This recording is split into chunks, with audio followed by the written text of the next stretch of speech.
This is CGTN, China Global Television Network.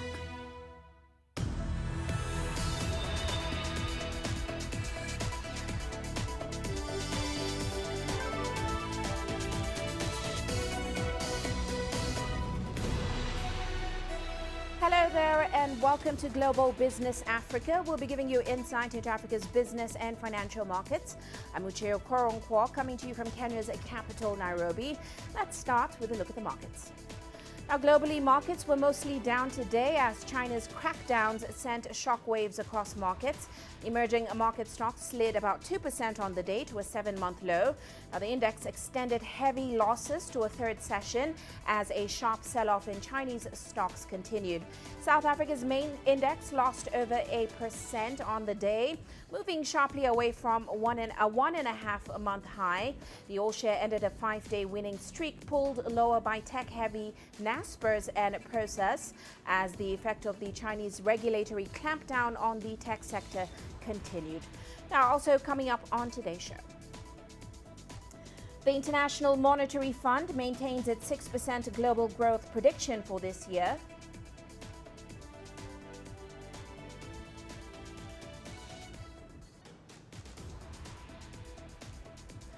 Amazon founder Jeff Bezos is willing to pay $2 billion to get back in the race to the moon. And Zimbabwe's chicken farmers turn to digital platforms to boost their sales. Well, our starting point tonight is on economic matters. The International Monetary Fund has maintained its 6% global growth prediction for 2021. And this comes after upgrading its outlook for the United States and other wealthy economies. However, it has cut its estimates for a number of developing nations who are struggling with surging COVID-19 infections. The difference is based largely on better access to COVID-19 vaccines and continued fiscal support in advanced economies, while, of course, emerging markets face difficulties on both fronts. There still remains highly inequitable access to vaccines. There have been about 3.5 billion shots in arms so far, but most of them have gone to a few countries, and you have many low-income countries and developing countries where even health workers haven't been fully vaccinated. Now, close to 40% of the population in advanced economies has been fully vaccinated, compared with 11% in emerging market economies and a tiny fraction in low-income developing countries. Faster than expected vaccination rates and return to normalcy have left upgrades, while renewed waves of COVID-19 cases in some countries, notably India, have led to downgrades. Well, let's now get some more insight into these numbers. We're joined by Professor Yanni Rousseau. She's a professor of economics he is a professor of economics at Wits Business School. Great to have you with us today, Professor. Now, of course, looking at that IMF report, it says economic prospects have basically diverged even further across nations since April, adding to that uncertainty around the global economic outlook. So, particularly, they point to vaccine access as the main reason behind this. Do you agree with this? And certainly, what are your thoughts on how badly Africa's economic prospects are impacted by vaccine access? Thank you for the invitation, Uche, to join you and to join your viewers. In short, vaccine rollouts will impact the speed at which economic recovery will take place in various countries. You also have to take a step back and just keep in mind that countries were at different points in their economic growth trajectories at the end of 2019, beginning of 2020, when we saw the first COVID-19 outbreaks. For instance, South Africa was in a recession at the end of 2019 and the beginning of 2020. So South Africa, as an example, went into the COVID-19 crisis in a very weak position, whereas some other countries were on a growth trajectory and therefore went into the COVID crisis on a much stronger footing. So yes, vaccines play a role, but it's also a question of how strong the economies of countries were before the onset of the crisis. Well, another thing the IMF points to is policy support. As we just mentioned, the forecast for advanced economies has been revised up, while prospects for emerging markets and, of course, developing nations have been marked down. Now, these revisions, they say, reflect policy support largely. In light of that, what's your view on the effectiveness and certainly the sustainability of fiscal buffers put in place here on the African continent? Well, of course, countries with fiscal space will be able to support the economies much more actively than countries without fiscal space. So again, when COVID-19 came, certain countries had fiscal space, whereas in South Africa at that point in time, we were already at a precipice of a fiscal cliff. So South Africa, as one example, a country that I know well, I'm from South Africa, had no fiscal capacity to stimulate the economy at the outset of the pandemic. So it depends on what the fiscal position in these respective countries were. And based on that, certain governments had more capacity for fiscal stimuli than countries that were fiscally constrained at the outset of the pandemic. Mm. Well, speaking of fiscal buffers, we know that multilateral action, that played a huge role in strengthening global prospects. So far, what are your thoughts on measures such as the IMF special drawing rights for African nations, debt relief, debt forgiveness? There's been a lot of debate about this. Is it enough to create the adequate fiscal buffers that financially constrained economies, especially in Africa, need? Yes, these measures will help, but at the same time, we want to see in Africa less regulation, less control by governments of activities of their citizens, less control over the economies of their countries, in order to allow the private sector in these countries to play a bigger role in stimulating these economies, in getting economic activity growing again. But to achieve such an objective, it will be necessary to reduce regulation, to get less regulatory frameworks in economies. So more freedom of economies will help, especially in Africa, to get more rapid growth and to get more rapid economic recovery. Well, putting all these forces and influences together, I'd like to get your outlook for the continent. Do you expect things like policy support, vaccine access, amongst others, and all those that the IMF pointed to as well, do you expect them to persist into 2022, and how do you expect them to affect growth on the continent? Well, growth on the continent will be dependent on how fast the governments of African countries can deregulate the economies. I can again use South Africa as an example. When COVID outbreak in South Africa started at the beginning of last year, the South African government went into regulation overdrive. They even tried to regulate clothing sales, which is, I mean, it's the most silly structure of regulations I've seen in my life. You could buy shoes with closed toes, not open toes. So regulation overdrive, over-regulation is not the way to address a COVID crisis. So the faster countries in Africa see their governments removing unnecessary regulation, the faster we will see growth recovering in the continent. All right. Well, we certainly hope so. Many thanks for your insights there, Professor. That, of course, was Professor Yanni Rousseau. He's a professor of economics at Wits University. And moving on now, South Africa's aviation sector isn't doing very well. One of its low-cost airlines, Mango, has become the latest carrier to be placed into business rescue. Now, the airline is a subsidiary of South African Airways, which, of course, just emerged from its own business rescue process in April. Here's CGTN Sumitra Naidu with the details.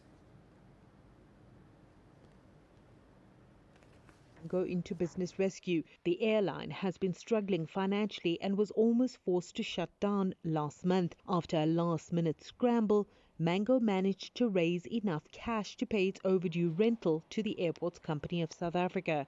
So we drafted a letter to the DPE, the SA board, the Mango board, for them, for us to work collaboratively in this business rescue, file together and make sure that it's a collaborative effort. And they did not respond to our letter. Mango ran successfully for years, but COVID and the financial woes of its parent, SAA, began to weigh heavily. SAA has been depending on government bailouts for decades. It just completed a 17-month business rescue process with another $656 million from the state. $180,000 was meant for SAA subsidiaries, but this urgently needed disbursement has been delayed. What's more distressing to us is that it seems like you'd be aware that in the plan they had indicated that Mango would receive 819 million, right, in order to start the business and push some capital into there. And they're holding on to that money. We believe that in business rescue we're able to restructure. That money should come into play. Business rescue could lead to restructuring, or in a worst case scenario, the airline could be closed. But the unions felt they were left with no choice. Workers haven't been paid June salaries and they're unlikely to get paid for July. Effectively, the staff at Mango have been working for free for the whole month of July. But there's been massive sacrifices by Mango staff over the last 16 months since the beginning of lockdown. Many months last year, we were down 70%, 80% of salaries. So on average, Mango owes all the staff 6 months plus June salaries. Mango has refused to comment thus far, but SAA's interim CEO, Thomas Kakalu, confirmed to local media that the business rescue process is proceeding. Sumitra Nadu, CGTN, Johannesburg, South Africa. Still on aviation matters, Tunisia's national carrier has reported a 29.3% decline in revenues for the first half of 2021. That is as the pandemic continues to take a toll on the airline industry amid restrictions imposed across the globe to curb its spread. Here's CGTN's Adnan Shaushi reporting from Tunis. Transport revenues of Tunisia's national carrier Tunisair dropped to reach 183 million dinars, or approximately $65 million, according to data provided by the company on the Tunis Stock Exchange website. The decline in revenues is explained by the 42% drop in the number of passengers transported from 579,000 late in June 2020 to 338,000 late in June 2021. The decline in revenues is the result of the drop in the number of passengers and more than 10 years of financial difficulties. The financial situation of Tunisia Air is extremely difficult. The company needs urgent measures to be saved. Tunisair has been facing a difficult financial time, and the situation has further been compounded by the COVID-19 downturn, which has battered the airline industry. Aviation experts have said that the carrier needs to lay off more than 2,000 employees to ease the financial burden. The layoff cost is estimated at $90 million. The syndicate of Tunisia Air agreed to a layoff program in 2014 to release some 1,200 employees.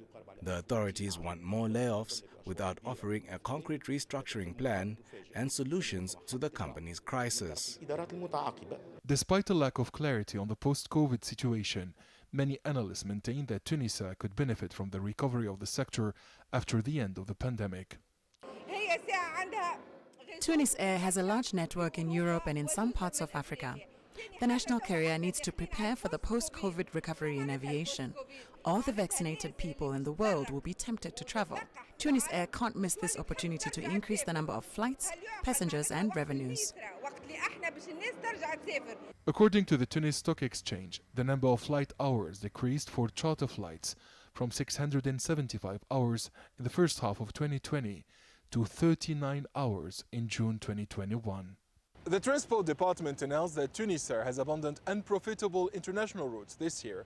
The company has also stopped serving some destinations in Africa and Europe following an unprecedented demand collapse due to the COVID-19 crisis. Adnan Shaweshi, CGTN, Tunis.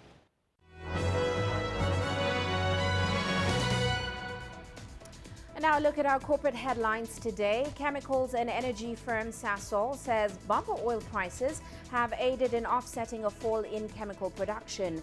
Now, this comes as the group's turnaround remains on track as it deals with the fallout from delays and cost overruns at its U.S. Lake Charles project. Now, Sasol says it is still in the process of completing its financial year-end closing process and will release its 2021 annual financial results on August the 16th. Meanwhile, senior managers in Kenya's Safaricom have been awarded 16.4 million shares for free as compensation for their past performance, with a current market valuation estimated at $6.5 million. The employees had cashed out 17.8 million units of stock worth $7 million the year before. The free shares in Safaricom's long-term stock price rally have made the company's stock-based compensation one of the most lucrative amongst Nairobi Securities Exchange-listed firms. Meanwhile, Wall Street says it expects Alphabet and Facebook to report a surge in digital ad sales this week. That's after smaller rivals showed soaring demand. Google and Facebook have generated about $70 billion in revenue through digital ads in the first quarter of the year. Now, analysts are saying online shopping trends and exposure to travel and small businesses will help boost ad revenue as reopening continues. And American coffee house company Starbucks is set to exit its $2 billion worth joint venture in South Korea by selling stakes to local partner E-Mart and Singapore sovereign wealth fund GIC E-Mart. Meanwhile, E-Mart says it will buy an additional 17.5% stake in Starbucks Coffee Korea for $411 million. It'll also continue to operate these Starbucks stores. GIC will own the remaining 32.5%, suggesting a $2.35 billion valuation for the entire business. And that's a look at our corporate headlines.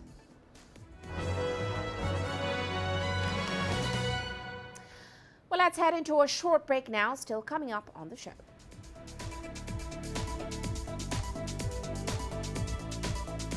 The UK's Prudential Insurance Company is keen on Kenya's financial services landscape. And fintech boosts financial inclusion in Uganda. The world economy as we know it is about to change. Global business reports highlight emerging markets, developing countries, and dynamic sectors worldwide. We feature top analysts and newsmakers to provide perspectives on every facet of business. From an on-the-ground perspective, we provide you with balanced and objective assessments. Fast, sharp, and insightful. Global business, only on CGTN. Every story starts out like this. Okay. We'll head up now. But beyond the rush of the numbers, there's always a more fundamental question. What happened? Who has been affected? When market-moving decisions are made, who's responsible? And why? Let's get some reaction on ground. Joining us in Johannesburg is Uche Okoronkwo. Hello, Nairobi. This is how all stories begin. See how they end. Only on Global Business.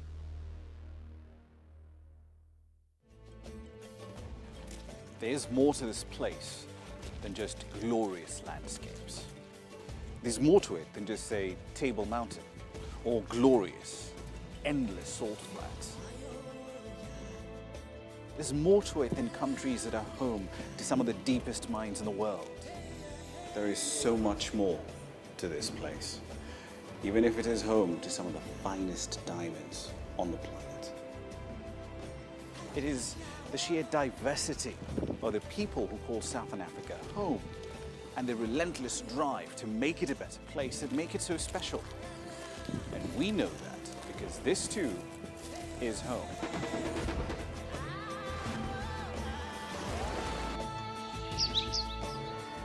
No one knows Southern Africa like we do. CGTN. see the difference.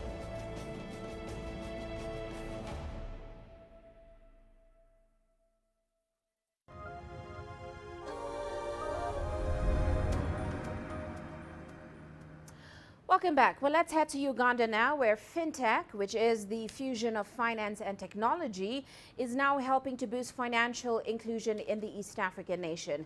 As a key driver of growth in the region, fintech has created an enabling environment that has now opened up the financial sector's value chain and promoted efficiency gains. Here's CGTN's Leon Senyange reporting. Money transfers, bill payments and even basic transactions, all now done with just a click. Digital payment in Uganda is booming.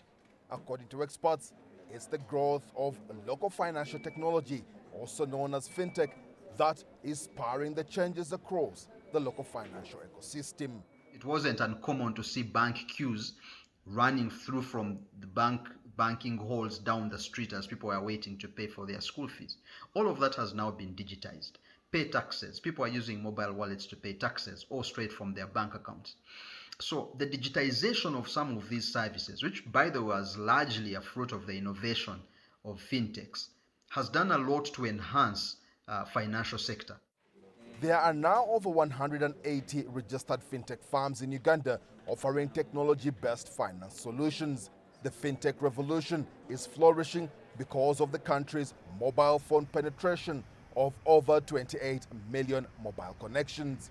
That trend has facilitated an increase in partnerships across different sectors. They are enhancers for other sectors. They are value additions, because without the telecom, some fintechs cannot exist. Without the banking sector, some fintechs may not exist. Without the education, because some fintechs are building solutions for the education sector. Many businesses and consumers are already taking advantage of the ability to use digital methods to buy and sell. The COVID-19 crisis has created opportunities to further expand the role of fintech through extending financial services to vulnerable groups. And while these technologies have allowed more money to move around, there are concerns about how safe one's money can be. That has called for proper regulation. Last year, Uganda approved the National Payment Systems Act, a regulatory framework on which firms can operate. One of the things that law looks at is consumer protection, making sure consumers are protected, or if they're cheated, where do they go for redress? What reserves does a company have in case the entire company collapses? Where do people go for their money? Because, they have it on their phone, they don't really know where it is. With the frantic pace of innovation in the fintech sector, the financial solutions are likely to pick up even more speed. Experts say that will provide high growth potential and opportunities for investment, while also addressing the need for financial inclusion. Leon Senyange, CGTN, Kampala, Uganda. And moving on now, the UK's Prudential PLC has submitted a letter of intent to apply to to join the newly established Nairobi International Financial Centre. Now, this will position the brand as one of the NIFC's anchor clients and support the deepening of Kenya's financial services landscape. Now, Prudential says Africa is an important part of the long-term growth strategy of collaboration in innovative financial services. Well, let's get more insight into this deal. We're now joined by Oscar Njuguna, CEO of the Nairobi International Financial Centre. Great to have you with us today, Mr. Njuguna. Now, of course, Prudential Insurance is a British company, but it's no stranger to Africa's markets. It has quite a strong presence in about 8 African nations, but it is the first non-African company to set up in Kenya under the NIFC. So take us through your goals and certainly your expectations for that cooperation agreement. Thank you, Uche. It's a pleasure to join you here today. It's an exciting day for us because, as you mentioned, Prudential, one of the largest and oldest insurance companies in the world with over 17 million customers across 3 continents. It has a presence on 4 or 5 exchanges. So I think it's a great company for us to start our journey in terms of developing Nairobi as a really, truly global international financial center. Prudential as a firm has got very clear plans for growth across Africa. And so I think the NIFC provides them with a really good platform to run its business from Nairobi and grow across the continent. So I think it's a win-win for both of us. Prudential gets to be in Nairobi where it can travel very easily, reach all the other businesses.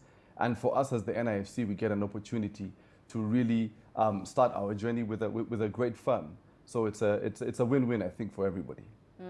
Well, as the NIFC starts its journey, you also signed an MOU today with the City UK, which is basically a private sector membership body, as well as an advocacy group for businesses in the UK. So how exactly do you see that partnership helping to promote collaboration between Kenya and the UK going forward? And give us a sense of what specific areas you're looking to collaborate on. Thanks. Yeah. So, the City UK is a membership organization that represents some of the key financial and professional services institutions in London and in the UK.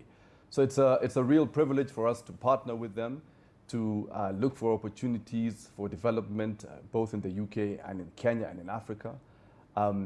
We are looking at attracting large pools of capital and investment into Kenya, but also into Africa.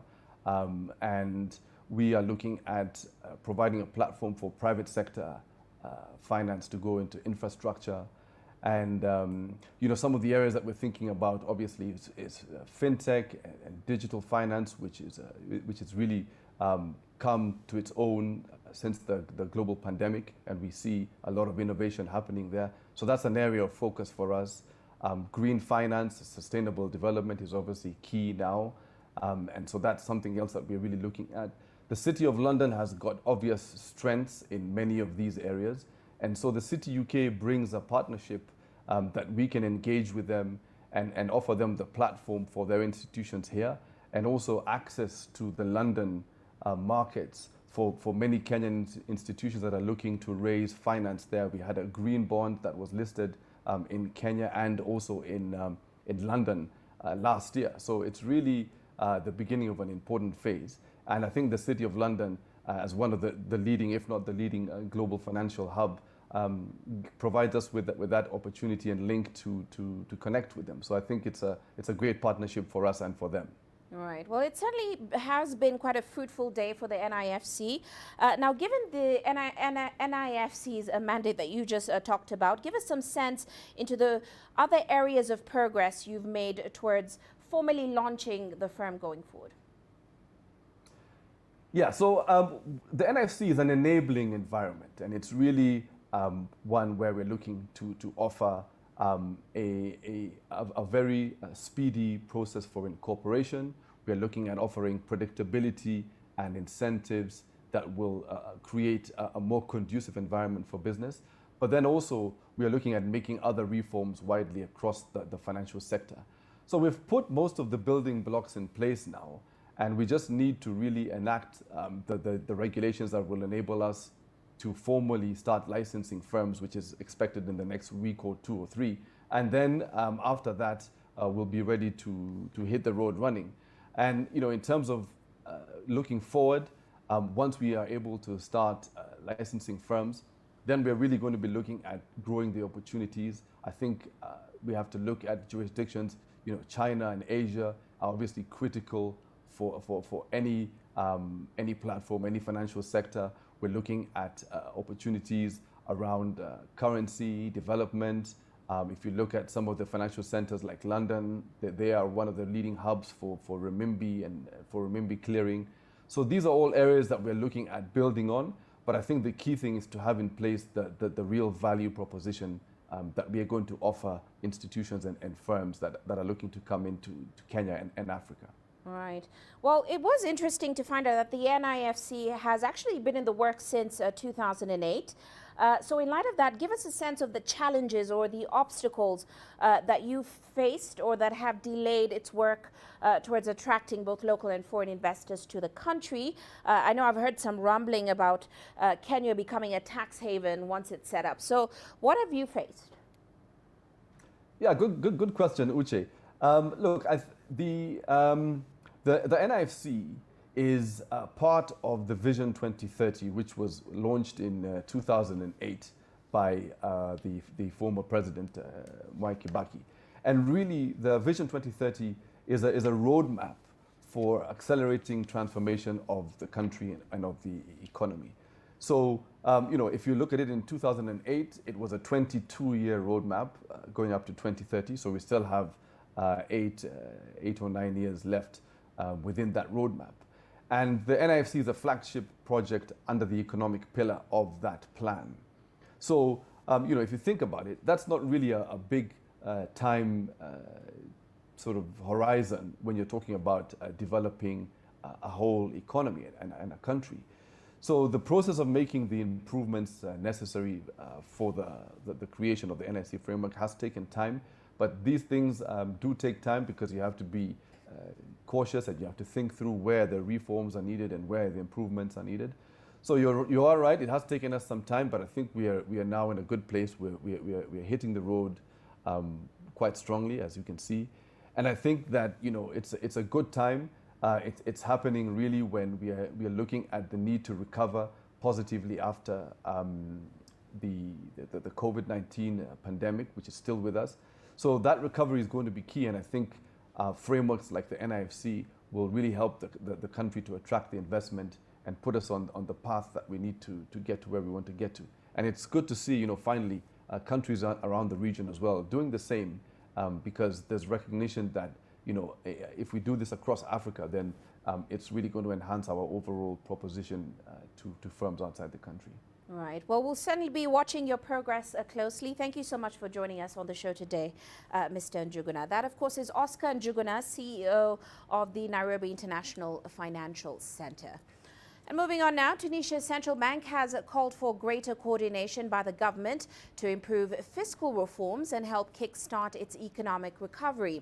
Now, this follows the recent adoption of the Economic Recovery Law to help fight the effects of COVID-19. Here's CGTN's Adnan Shaushi with the details. The Central Bank of Tunisia has rejected the government's exceptional measures to revive the economy after the COVID-19 crisis. The governor of the Apex Bank said the banking sector has supported companies and individuals during the pandemic and stated additional plans should be discussed with its experts and involve all economic actors.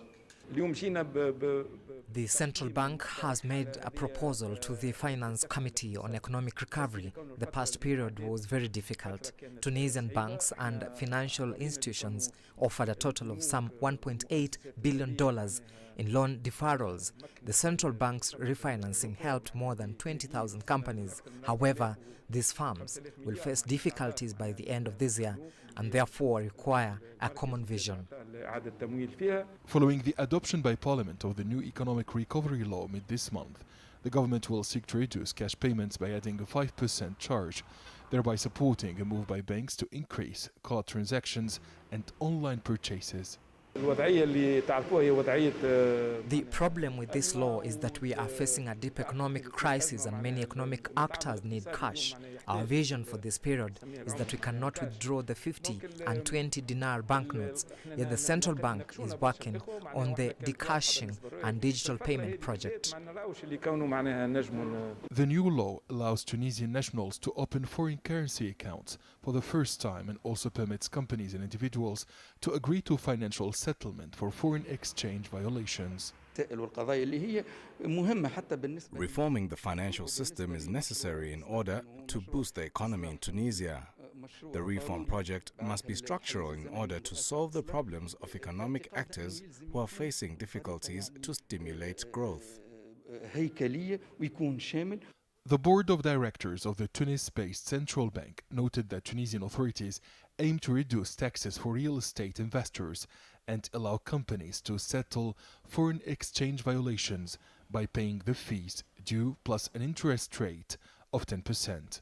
Experts assert that the economic recovery law includes measures which could hamper the proper conduct of monetary policy and affect the international commitments of Tunisia and its ability to continue to mobilize external funds.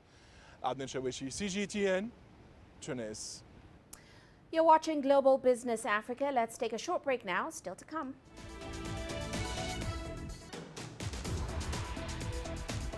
Amazon founder Jeff Bezos is willing to pay $2 billion to get back in the race to the moon. And small businesses reopen after being hit by massive floods in central China's Henan province.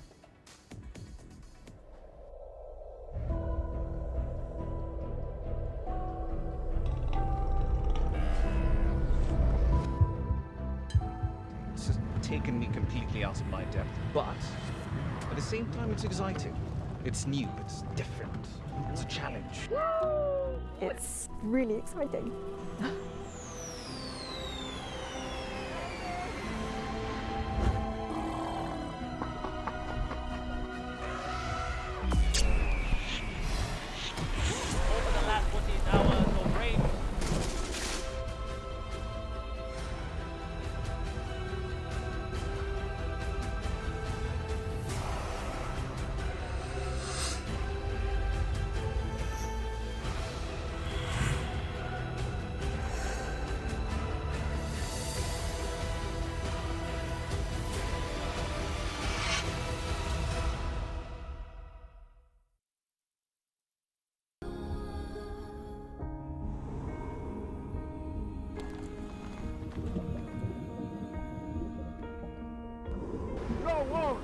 No one again began holding guns. Machine guns from police forces toward the protesters.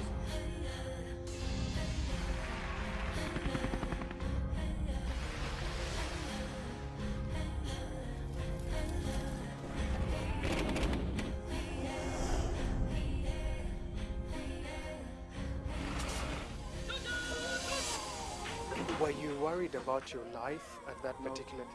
Not at all. Your Excellency, thank you very much for your time now. What is your assessment of the state of the continent today? Africa has the potential to power itself. Excuse me.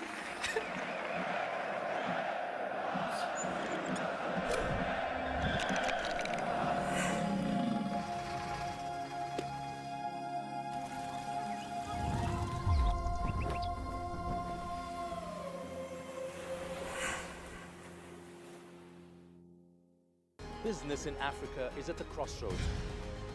We celebrate those who are adopting and thriving despite the challenges, from grassroots to big businesses. Global Business takes you along for the ride as we track the making of a giant. Only on CGTN.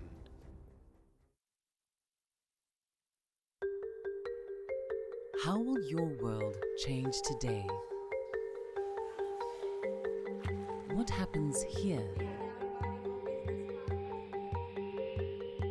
What happens there?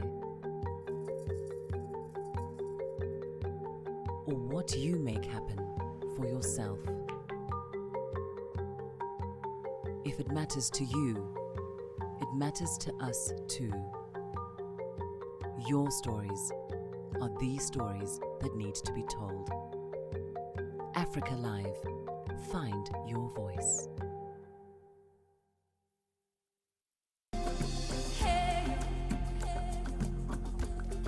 Accra is my kind of city. That's because when I'm here, I feel like I'm back home in Lagos or Abidjan, which are two of the major cities I grew up in. Business in Africa is After about a decade covering business news on the continent, I've learned it's all about the high risk, but also the high returns and the high energy. You simply have to adjust in order to keep pace. When I started out as a journalist, my dream was to open people's minds to the different perspectives. From the CEO in the boardroom to the trader out in the street, we all have different stories. From Accra to Addis Ababa, from Cairo to Cape Town, and I wouldn't have it any other way. Here at CGTN, we realize that Africa is on the move, and it's moving fast, but we're moving right along with it. I'm Uche Okoronkwo, and I'm a business anchor and reporter at CGTN. I try to not let it affect me, but there are days when it does. I'm a human being, and to see patients in a hospital bed and their family members are not there, there's no one there to hold their hand, that human touch, you know?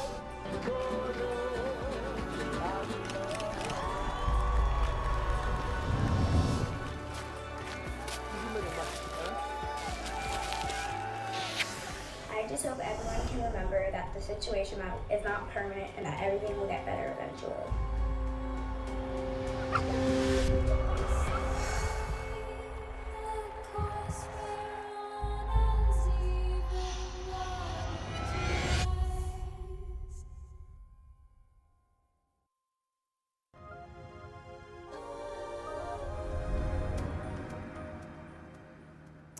And now to some international news. Jeff Bezos has offered to cover $2 billion of NASA costs in order to be reconsidered for a key contract to build a moon landing vehicle.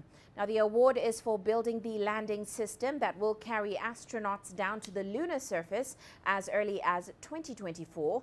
The space agency had received only $850 million of the $3.3 billion which it requested from Congress to build the moon lander.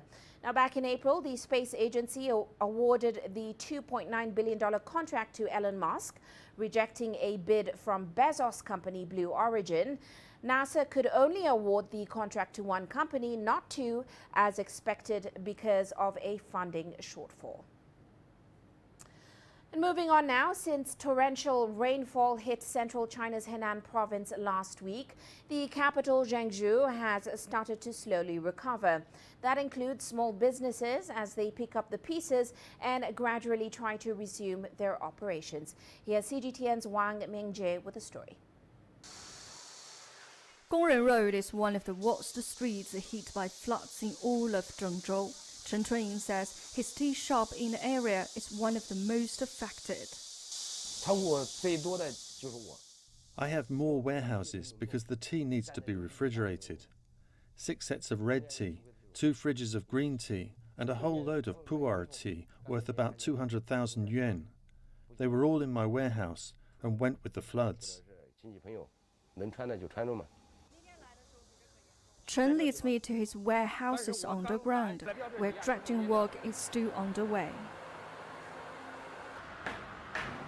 The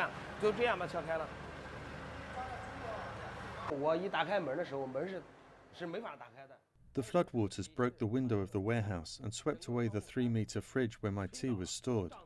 The table which carried the other tea was lifted as high as the lamp on the ceiling.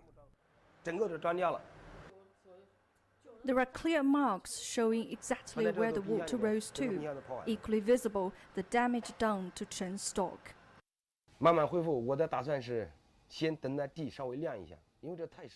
I've resumed business while I wait for the floor to dry out.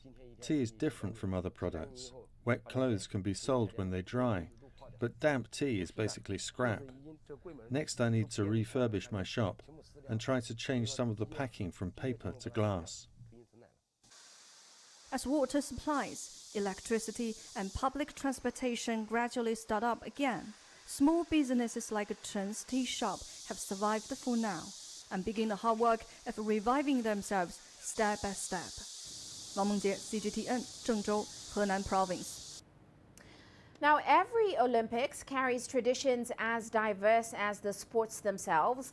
Pin collection is something that has lasted for several decades now, often happening away from the spotlight. While CGTN's Francis Kuo introduces us to one man here in the Washington area, part of a growing group of enthusiasts worldwide.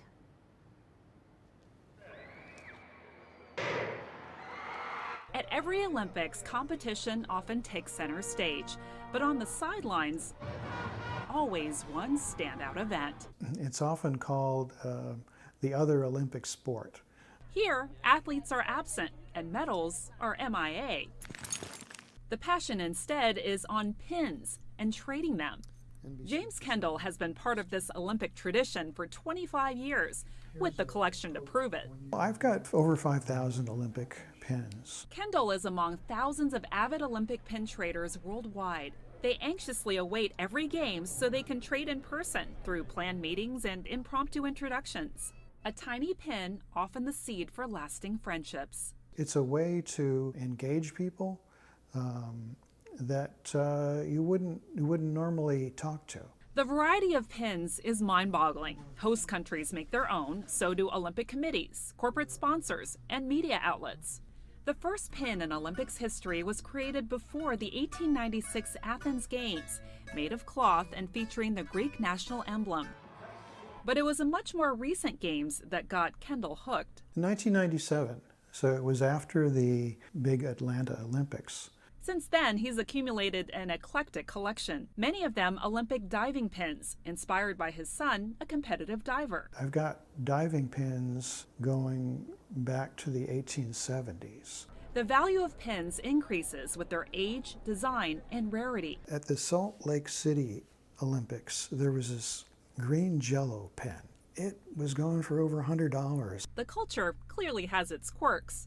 Some people just make it a goal to try to collect all 200 pins that the athletes are using for that year. Kendall has been to 2 Olympics. Tokyo would have been his 3rd.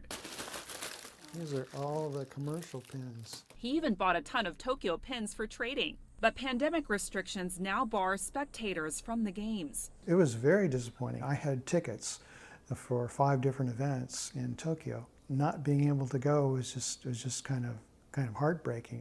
So I thought I'd bring the pin experience to him. I have a little bit of a surprise for you. Okay. I actually went to the London 2012 Olympics. Oh. You have 5,000 pins, I have like 12. I think you have this exact same one. That's really neat. For now, Kendall will be doing his pin trading online and at occasional trading conventions. Let's say you lost this collection tomorrow. What would that mean to you to not have that part of your life anymore? It would definitely be a hole in my life. I'd have to find something else to fill it with. For this Olympics fan, metal will always be worth its weight in gold. Frances Coe, CGTN, Virginia. And on that note, let's take a look at commodity markets today. Oil prices steadying as investors bet that tight supply and, of course, rising vaccination rates will help to offset any impact on demand from surging COVID-19 cases worldwide. Meanwhile, gold trading in a tight range today. It was hovering below the $1,800 psychological level, as of course investors now focus on this week's US Fed meeting for clues about when the central bank might rein in its easy monetary policy stance. Well, let's take a short break now. Still to come on the show.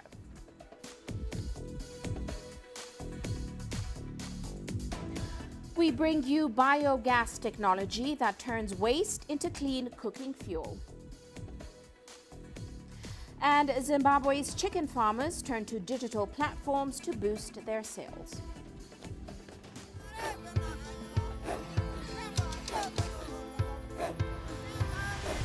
Africa is a continent of diversity, with varied climate and enchanting geography, and a people so distinct, but with a shared enduring spirit. We are at the heart of the continent to bring you the untold stories. Let's have a look. We celebrate Africa as it shapes its own destiny. Aden, Djibouti, Tunis, Cairo, Juba, Johannesburg, Ethiopia, Tanzania. Africa Live. Find your voice. The greatest journeys, the greatest sights, the greatest adventures. Here in Qanater, this weir allows the locals to walk on water. We're far more than just TV news. We're your passport to the wonders of Africa. To bring you stories of struggle, survival and hope.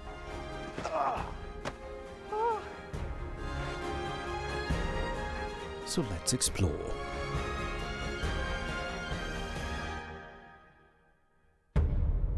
CGTN.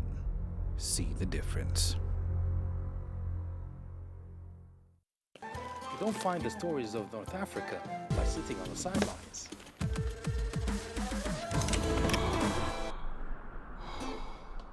No one else will take you where we can in North Africa. And no one else will show you what it's all about. CGTN, see the difference.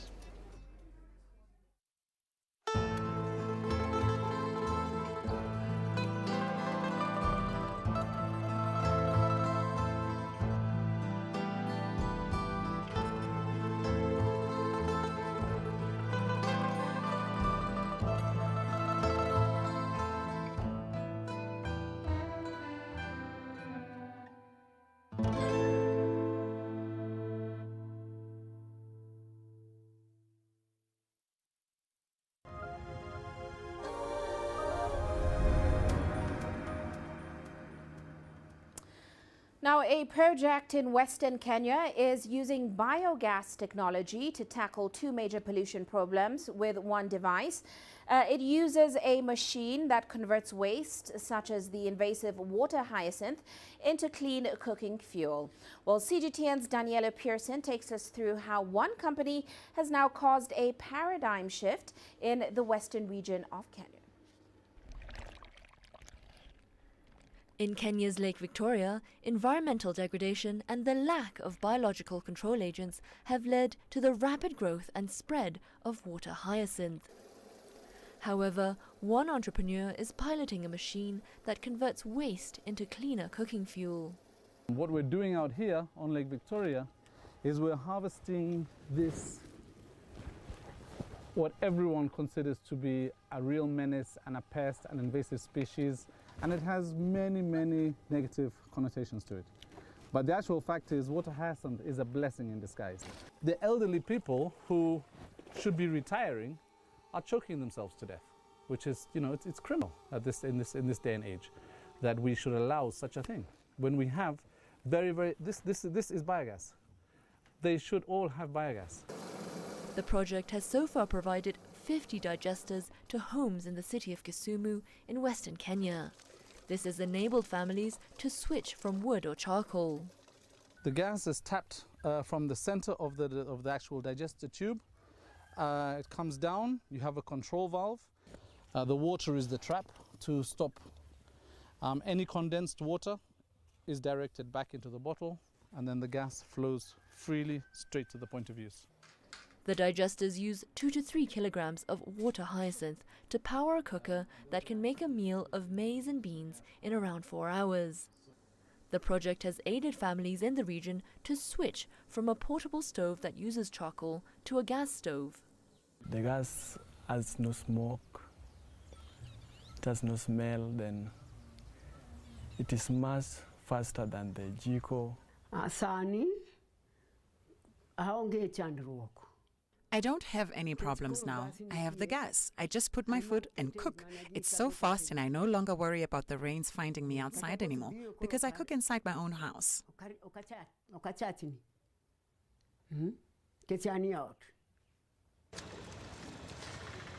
According to the World Bank, GDP per capita in Kenya was just over $1,800 in 2020. At a cost of $650, the digesters are not affordable for most families.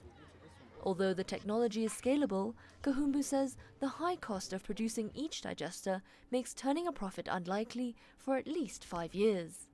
He adds that the firm needs new capital investment to produce more digesters. These are the kind of projects we're trying to look for. All we need is the capital investment to invest in the equipment, and then the sale of the fertilizer and the sale of the gas pays for the running. 2 larger versions of the equipment, which are still in the testing phase, are expected to produce clean cooking fuel on an industrial scale for restaurants, poultry farms and fish drying facilities in the area. Daniela Pearson, CGTN. Now, it's not all gloom and doom for some of Zimbabwe's business startups in this COVID-19 times.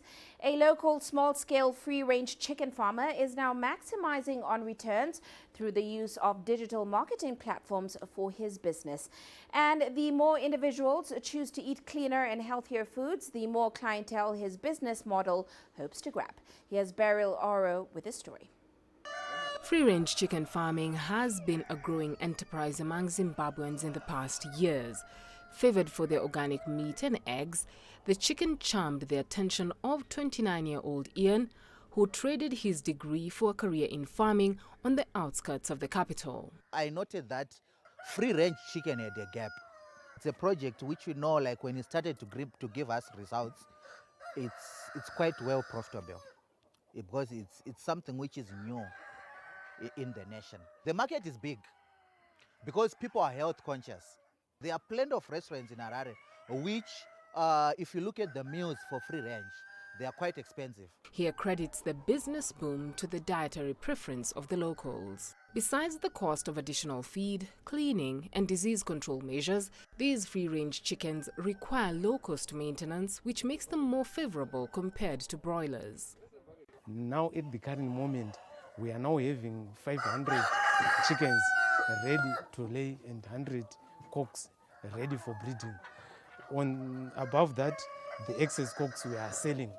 We are having a laying percentage of about 80% on a daily basis. That means we are collecting an average of 400 eggs daily. 400 to 450 eggs out of the 500 roadrunner chickens.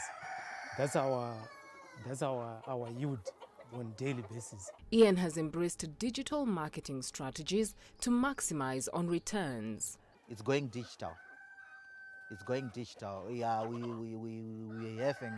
using like our Facebook, our Twitter, our Instagram, and then obviously references, friends and family, because references, they move products faster than anything else. Zimbabwe's growing poultry farming sector is recording growth, with farmers embracing multiple strategies to keep chicken on the local menu, even in the face of a threatening pandemic. Beryl Oro, CGTN. And before we leave you today, a quick look at Africa's currencies. South Africa's rand sliding 0.7% against a strengthening dollar. That, of course, is ahead of a U.S. Fed policy decision on Wednesday.